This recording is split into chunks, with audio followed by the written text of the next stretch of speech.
हे जे म्हणजे विचार कर, त्याने त्या संबंधित व्यक्तीला किती त्रास दिला असेल की त्यांनी महासाहेबांच्या पुतळ्यावर अशा पद्धतीची हरकत करण्याची हिंमत केली.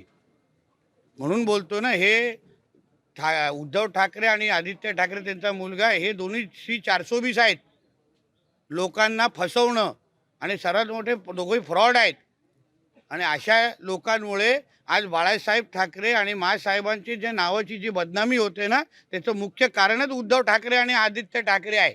त्याला पहिल्या 420च्या फ्रॉड केसमध्ये उद्धव ठाकरे आदित्य ठाकरेला अटक करा पहिलं, अशी मागणी मी पहिलं सरकारकडे जाऊन करणार आहे. किंवा पहिलं करा, कारण हे असे फ्रॉड अगर समाजामध्ये फिरायला लागले आणि फसवलं कोणाला, मराठी माणसालाच फसवलं. मराठी माणसाच्या नावाने घाणेरडं राजकारण करणारे मग तो पावस करत ना, कोण होता तो? मराठीच होता ना.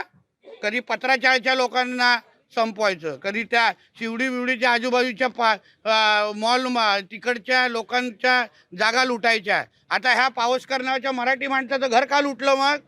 मग मराठी माणसाच्या नावाचं राजकारण का करता तुम्ही? त्यांचंच घर लुटताय ना मग तुम्ही.